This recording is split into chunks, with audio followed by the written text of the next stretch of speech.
Agora, é claro, todos nascem em um determinado ambiente externo. E também nascem com certas predisposições. Podem ser parcialmente genéticos, podem ser outras coisas, que uma pessoa nasce com certos padrões. Em outras palavras, não precisamos examinar de onde vem, mas para ver o fato de que o ser humano nasce, antes de tudo, em um determinado ambiente, que pode ser violento, ou pode ser relativamente pacífico, e a pessoa nasce com padrões. Você herda certo, até mesmo o corpo da dor é parcialmente herdado. Alguns bebês choram muito, eles têm um corpo de dor relativamente pesado já nesse mundo. Não significa que sejam espiritualmente menos avançados. O oposto pode ser o caso que não há como saber. Outros bebês são relativamente tranquilos. E então há todo um conjunto de condicionamentos que acontece. Você entra no ambiente com certas predisposições, então o ambiente o condiciona ainda mais. Em tudo isso não há escolha envolvida, há apenas influências. E assim você se encontra nesse mundo, com certos padrões inconscientes que se tornaram o condicionamento de quem a pessoa é, o condicionamento inconsciente. Assim, o karma, a meu ver, é o condicionamento inconsciente que dirige sua vida. E isso ainda se aplica a muitos seres humanos. E o karma é em parte coletivo, você nasceu com ele. E em parte pessoal, eles vêm juntos. Então, na verdade, você só pode entender o karma não como um assunto abstrato, externo a você, porque então você entra nos sistemas de crença e na filosofia. E não vamos por esse caminho. Você só pode entender o karma observando a si mesmo, e observando, e então você saberá muitas outras coisas. Mas realmente, se você quer entender o karma, precisa olhar para si mesmo. Foi então que comecei a entender o que é karma, quando surgiu algo que não fazia parte do karma, e realmente aqui chegamos. A chave, o surgimento da consciência, ou presença, ou despertar espiritual, não faz parte do karma. É outra dimensão que invade o reino kármico, que invade essa vida. Portanto, você não desperta acumulando, como às vezes dizem no Oriente, bom karma. Isso é bom nesse nível. Você pode tornar as paredes ou os móveis do seu presente um pouco mais confortáveis. Mas há algo totalmente além do karma, que pode entrar em sua vida a qualquer momento, dentro da roda do karma e do renascimento. O renascimento é parte do karma. O significado mais profundo do renascimento é a identificação com a forma. Não precisamos nem acreditar em transmigração ou o que quer que seja. Você pode ver o nascimento em sua própria vida. Toda vez que se identifica com um pensamento que surge, que é forma, você nasce nesse pensamento. Porque se identifica. Seu senso de identidade está nele. Isso é karma e você renasceu. Karma, então, é a identificação inconsciente com esses padrões.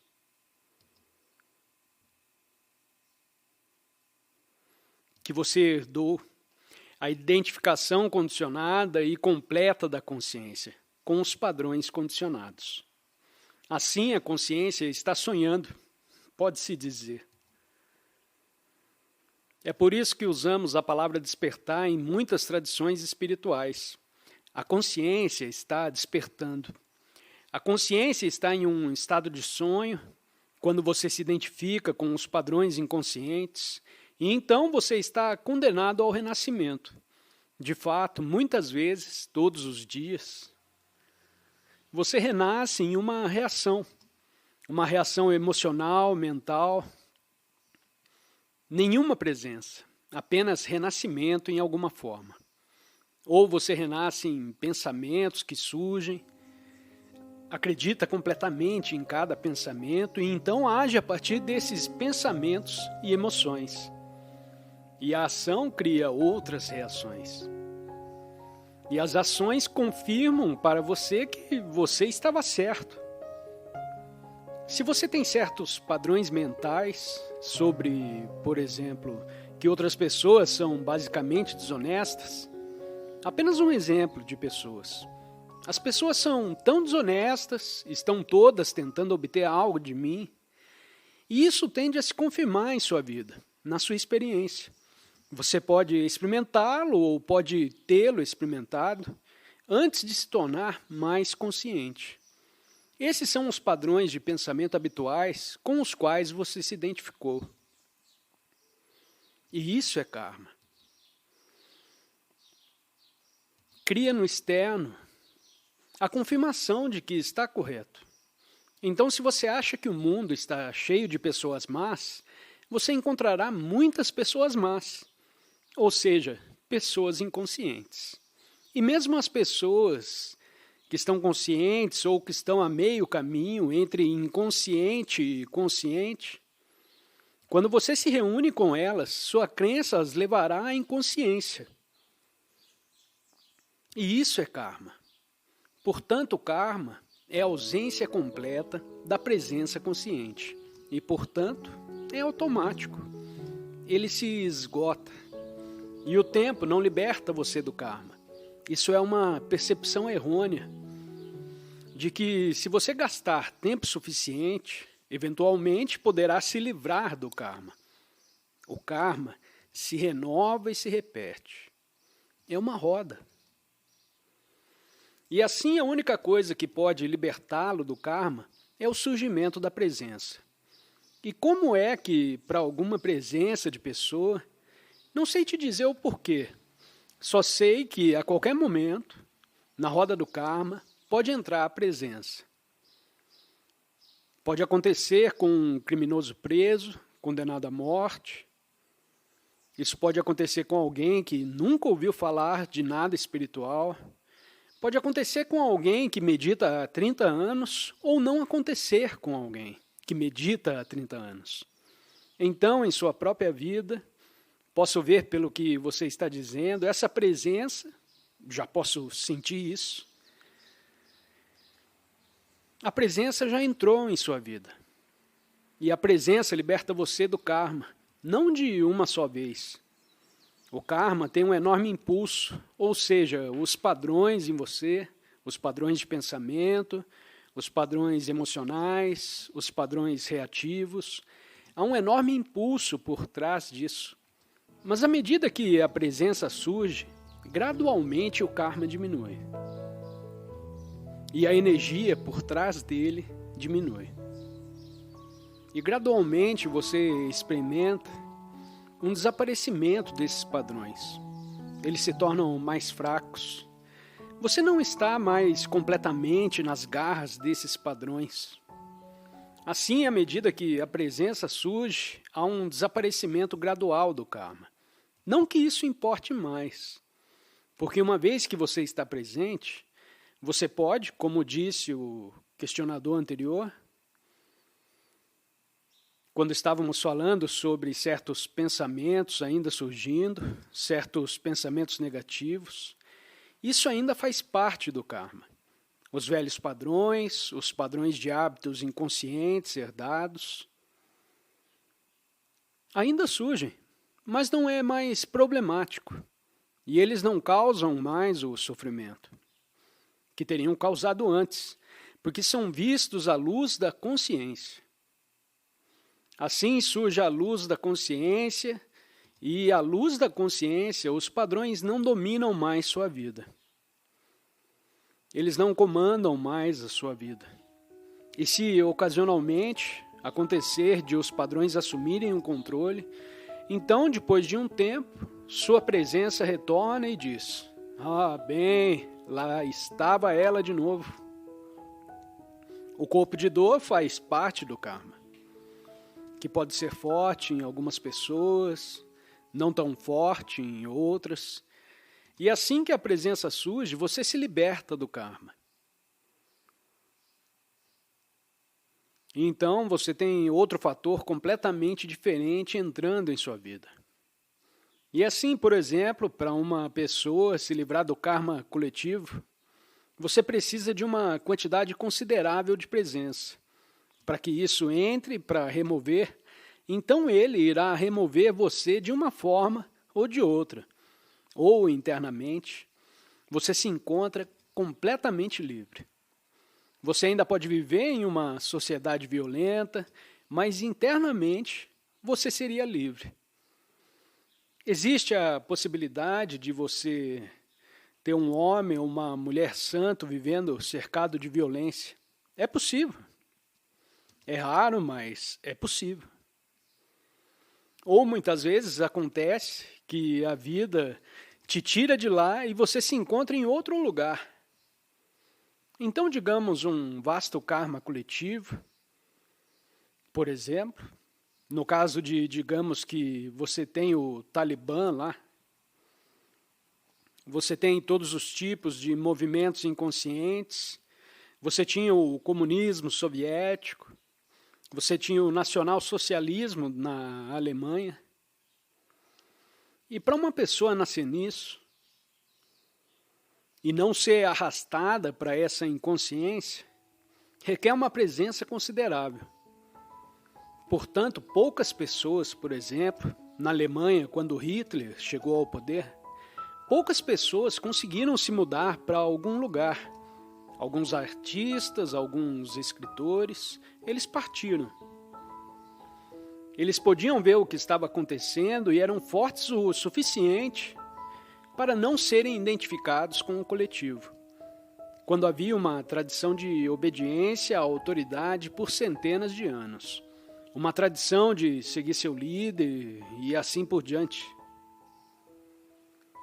Sair desse karma coletivo requer uma presença considerável, mas algumas pessoas a tinham. Portanto, é nosso destino ir além do karma, sendo os receptáculos da presença. Tudo o que você pode fazer para ser útil nesse mundo e ajudar os outros são as pessoas com quem você entra em contato. Todos nestes que estão despertando descobrirão que mais cedo ou mais tarde eles se tornam uma espécie de professor para os outros. E o que um professor espiritual faz? O professor aponta a possibilidade de despertar da identificação com os padrões inconscientes, o que significa que o professor espiritual ensina você a ir além do karma. E então essa é a sua função e se tornará cada vez mais que você encontrar em sua vida. Seja você um professor formal ou um professor informal. Formal significa que você diz, ok, estou dando uma palestra. Ou alguém o convida e você dá uma palestra. Isso se torna um ensino formal. Por muitos anos antes disso, eu me tornei um professor formal. Quer dizer, não é minha identidade, é apenas uma coisa funcional. Seria terrível se eu me visse como um professor. Não é. Qualquer identidade é uma ilusão. Qualquer forma de identidade é uma ilusão. Mas como uma coisa funcional, estou dizendo que você se torna isso. Durante vários anos, o ensino aconteceu informalmente. Primeiro em bancos de praça, depois em salas de estar das pessoas, depois em pequenos grupos, e assim, gradativamente, ela cresce. E algumas pessoas vão continuar ensinando informalmente. Então, as pessoas com quem você entra em contato, mais e mais pessoas estão prontas para o despertar espiritual. O que significa que o despertar espiritual e sair do karma é a mesma coisa. E muitas pessoas serão atraídas para você. Qualquer um que esteja passando pelo processo de despertar já é um professor. E quanto mais você ensina, ensinar significa que você se encontra ouvindo com amplitude quando alguém fala, ou faz uma pergunta, ou fala sobre seus problemas. Então você pode descobrir que uma resposta vem dessa quietude em que você ouve. E isso é o início do ensinamento. Você não tem a sensação de que, ok, agora eu vou ensinar essa pessoa. Não, nunca é isso. Você descobrirá que o ensino é espontâneo. Assim você ajudará as pessoas a saírem da identificação com a inconsciência, o que significa ir além do karma, porque isso já está acontecendo em sua vida. E isso se aplica a todos que estão despertando e passando pelo processo de despertar.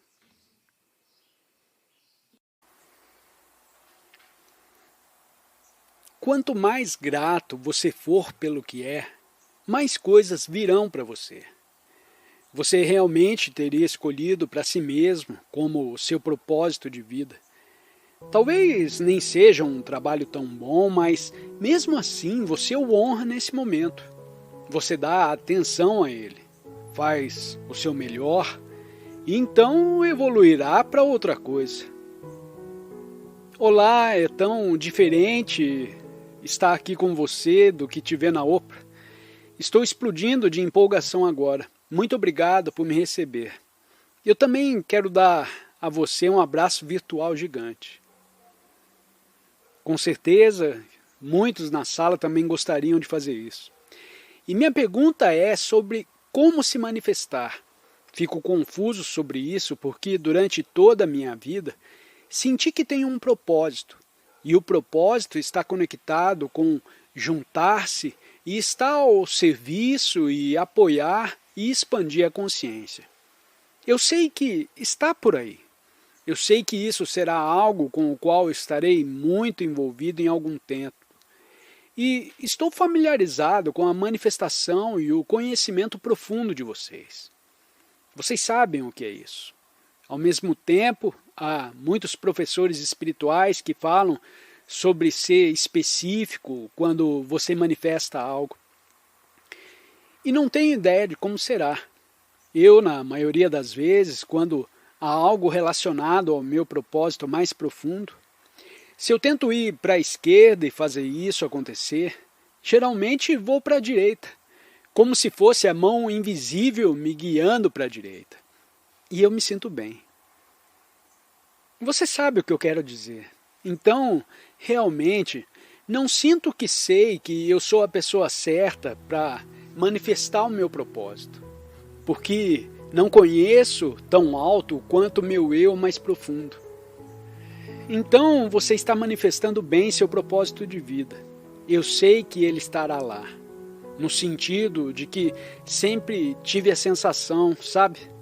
Quando eu me aposentar em 5 ou 10 anos ou algo assim, que estarei fazendo outra coisa certa que tem a ver com isso. Mas não sei se está aqui, não sei se está lá, e não sei como é. Não sei se está funcionando para os ensinamentos da Terra, ou se você sabe, trabalhar em um centro de bem-estar ou participar de algo. Não tenho ideia de como é. Só sei que esse é o meu propósito. Bom, você vai resumir a minha pergunta e eu preciso ser específico, porque isso é muito do que os professores espirituais que eu estava ouvindo recentemente, certo? O específico quando você manifesta o seu propósito. Para algumas pessoas isso funciona, mas também pode te limitar. Se eu tivesse sido específico, provavelmente teria limitado. Às vezes o universo tem planos maiores do que os seus. Então minha primeira experiência de manifestação, que é uma forma de espiritualidade para se manifestar, é importante. Não é a mais profunda. o mais profundo é perceber a essência de quem você é. Então você ainda pode se manifestar se quiser, e será muito bom nisso, mas é secundário. Para mim, houve uma espécie de despertar espiritual quando eu tinha 17 anos. Eu sempre fui muito negativo e sempre pensava que coisas ruins sempre acontecem comigo. Então eu acidentalmente me deparei com alguns livros. Na época eu morava na Espanha com meu pai e uma mulher alemã havia voltado para a Alemanha. Ele foi embora e deixou alguns livros conosco. Era de um professor espiritual alemão com nome chinês. Comecei a ler esses livros e eles falavam sobre a relação entre sua vida externa e seu estado interno. Se você mudar seu estado interno, você mudou sua vida externa. Foi uma grande revelação para mim. Eu nunca tinha ouvido isso antes. Na época eu estava aprendendo a digitar em uma máquina de escrever e lembro que copiei muitas páginas daqueles livros. Comecei a praticar, mudando meus pensamentos e passando a sentir que coisas boas iriam acontecer comigo. Eu não fui muito específico porque eu não sabia exatamente o que aconteceria. Eu atraio coisas boas para minha vida, atraio tudo. Alguns meses depois, aconteceu uma mudança. Estava com vontade de fugir de onde estava morando com meu pai e sua segunda esposa. Era tão disfuncional quanto minha primeira casa, com minha mãe e os que moravam juntos. E eu pensava, preciso sair daqui, por favor, me tire daqui. Finalmente descobri que consegui uma oferta de emprego na Inglaterra sem entrevista. Foi um milagre, um bom trabalho, praticamente sem qualificações. Eu sabia que tinha criado e manifestado isso. Foi incrível e um dos momentos mais felizes da minha vida até então. Estava me despedindo, indo embora. E na Inglaterra muitas coisas se desenvolveram de maneiras milagrosas que nunca poderia ter esperado. Não acho que você precise ser muito específico, a menos que haja algo que você queira desesperadamente ou precise. Espero que, como você se aprofundou o suficiente em si mesmo, não haja nada que você queira ou algo que precise desesperadamente. Porque qualquer coisa na dimensão horizontal é um acréscimo. Como Jesus disse, tudo que você manifestar nessa vida externa é adorável. Mas veja, procure primeiro o reino dos céus, e todas as coisas que você acha que precisa serão acrescentadas a você. O que ele está dizendo é que o mundo da manifestação externa é uma prática adorável, mas é uma adição. E pode chegar um momento em que você não precise mais manifestar nada. As coisas adquirem um certo impulso e estão crescendo. Perguntei a algumas pessoas de sucesso se praticavam a manifestação antes de atingir o sucesso. E uma ou duas disseram que sim. Falaram especificamente sobre isso publicamente. Então, provavelmente, não preciso manter o nome dele em segredo, mas farei de qualquer maneira, apenas no caso. Bem, ele disse que havia colocado um cheque para si mesmo. Eu não me lembro o valor, acho que 10 milhões ou algo assim, e colocou na carteira dele. Ele sempre fazia piadas sobre isso. 3 anos depois, ele recebeu um cheque de 10 milhões para um projeto e conseguiu. Então perguntei a Oprah se ela já praticou e ela disse não, simplesmente veio. O que ela pratica é um livro de gratidão. Todos os dias ela escreve algo pelo qual é grata, ou várias coisas para ser grata. É uma ferramenta muito poderosa. Ser grato significa apreciação, um alinhamento com o que é. Isso é uma coisa poderosa que não é específica. Quanto mais grato você for pelo que é, mais coisas virão para você.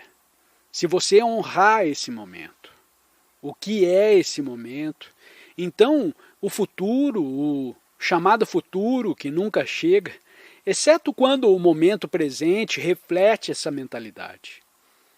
Outros simplesmente iniciam uma atividade da qual gostam e o entusiasmo surge. Eles fazem mais dela, primeiro em pequena escala, e continuam. Talvez sejam músicos, como os Beatles. Eu não acho que alguma vez eles pensaram que seria o melhor grupo que já existiu.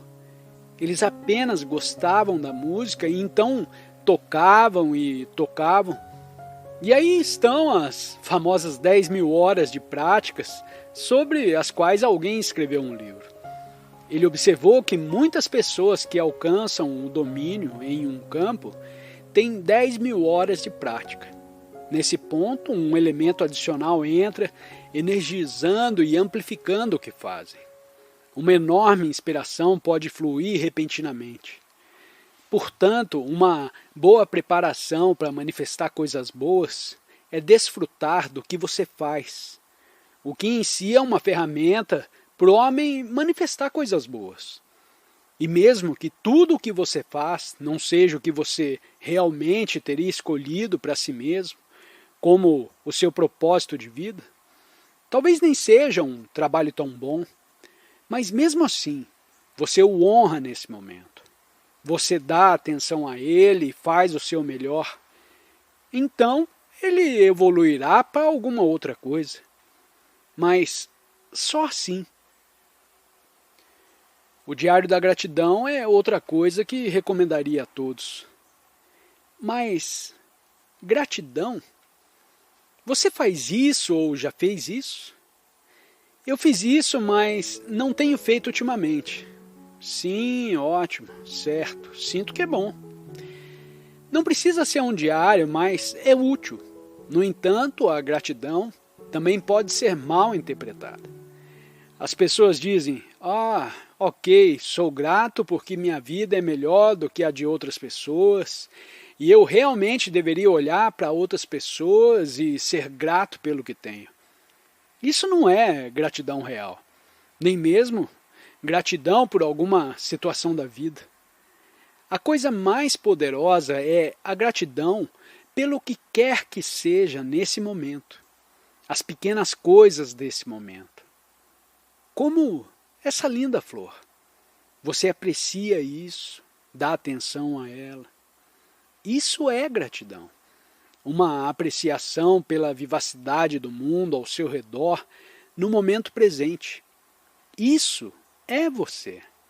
No geral, eu defenderia menos, não necessariamente muito específico. Na maioria dos casos, isso limitaria você. Pode haver exceções a isso, mas um não específico funciona muito bem. E muitas vezes, como você sabe, o condutor do camelo tem seus planos e o camelo tem outros. Então o camelo pode fazer planos muito maiores do que você. Eu descobri o mesmo. Não poderia ter imaginado o crescimento do ensino. Eu tinha alguma visão de que cresceria, mas não tanto. Então, não se limite e você está bem. Ao observarmos a nós mesmos, o maior grau de presença surge automaticamente em nossas vidas. No momento em que percebemos que não estamos presentes, estamos presentes. Sempre que formos capazes de observar nossas mentes, deixamos de estar aprisionados. Um outro fator surgiu, algo que não pertence à mente, a presença observadora.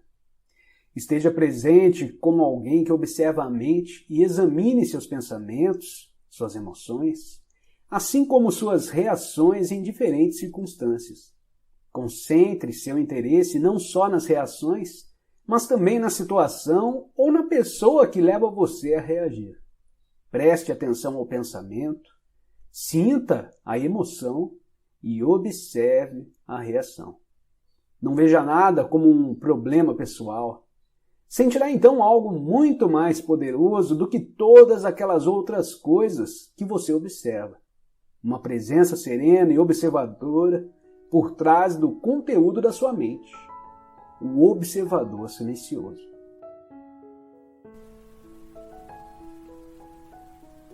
Um outro aspecto do sofrimento emocional é uma profunda sensação de falta, de incompletude, de não se sentir inteiro. Em algumas pessoas isso é consciente, em outras, não. Quando está consciente, a pessoa tem uma sensação inquietante de que não é respeitada ou boa o bastante. Na forma inconsciente, essa sensação se manifesta indiretamente como um anseio, uma necessidade ou uma carência intensa.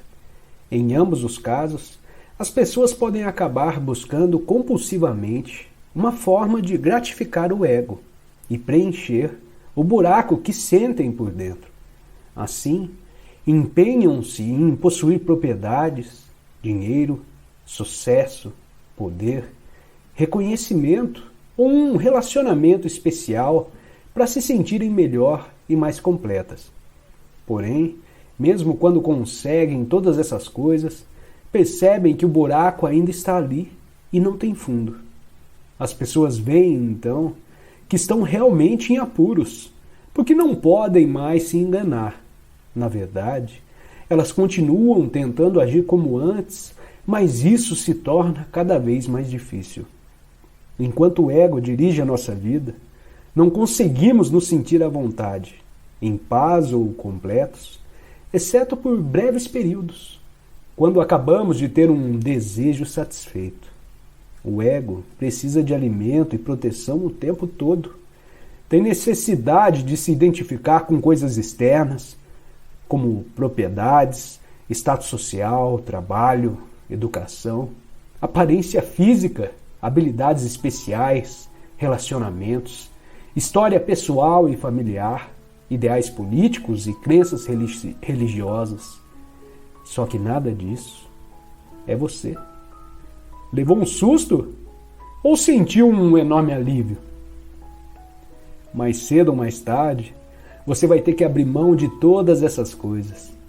Pode ser difícil de acreditar, e eu não estou aqui pedindo a você que acredite, que a identidade não está em nenhuma dessas coisas. Você vai conhecer por si mesmo a verdade. Lá no fim, quando sentir a morte se aproximar.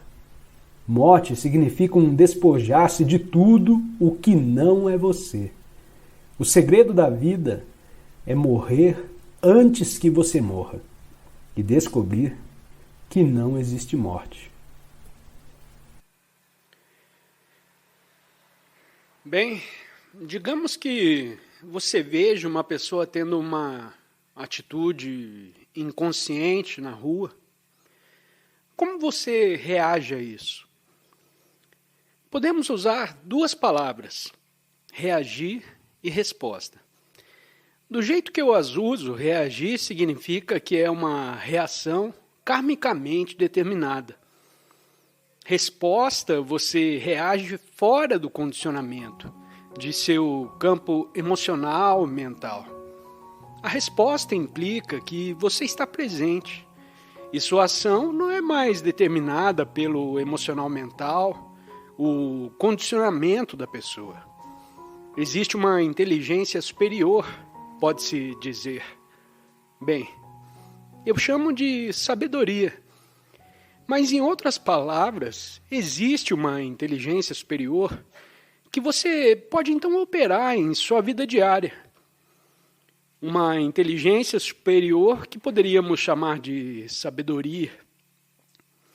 Então, não é a inteligência convencional que você pode medir em testes de QI. Essa é uma versão muito limitada de inteligência. Há uma inteligência superior que entra através da presença, que lida de forma mais inteligente com qualquer situação na sua vida. Essa é a única forma possível de lidar com inteligência.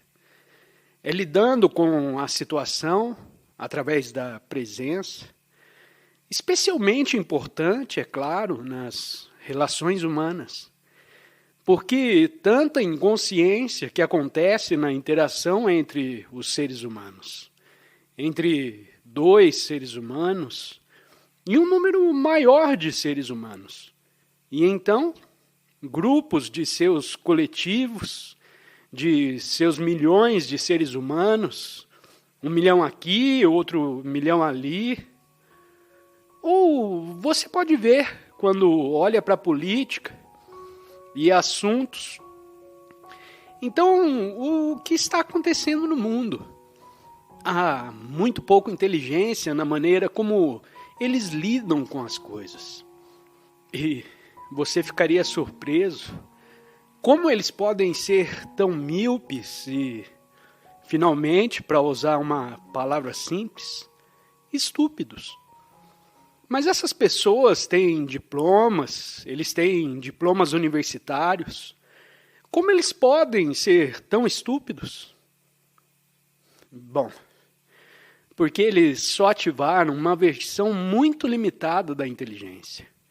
Uma inteligência que você pode medir em testes de QI, isso não é suficiente.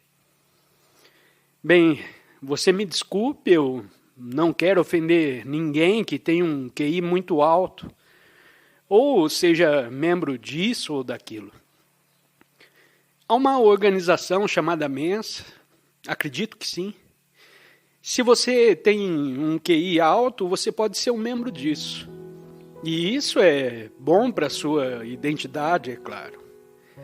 Então, eu não quero tirar nada de você. Mas isso não é uma inteligência real. Bem, meio que sim, é uma forma de inteligência. Mas é uma forma relativamente baixa de inteligência. Uma inteligência muito mais alta vem através da presença. E isso está faltando no mundo. Ocasionalmente, você vê, muito raramente você vê um político, na verdade. Você pode ver que essa pessoa tem alguma inteligência e percepções reais. E geralmente não são as pessoas que estão comandando as coisas. E se for um político, geralmente é alguém que foi empurrado para a periferia da política. E de lá, ele usa ela, comenta sobre a estupidez do que está acontecendo no mundo. Eu observei isso. Acontece em diferentes países. Isso é um fenômeno semelhante. Algumas pessoas aqui e ali que podem ver claramente para onde estamos indo e o que estamos fazendo, e que tudo isso é uma loucura, porque há uma falta de verdadeira inteligência superior, que está além da mente egóica. E, bem, no momento não parece bom, quando você olha para o estado do mundo. É importante que você não entre em um modo reativo, porque isso levará à inconsciência. Se você também assistir muita televisão ou os assuntos atuais, você provavelmente será levado à inconsciência. A menos que você assista, como um estudo antropológico, de como a humanidade pode ser equivocada. Então você precisa ficar presente enquanto olha para tudo isso e vê o que está acontecendo.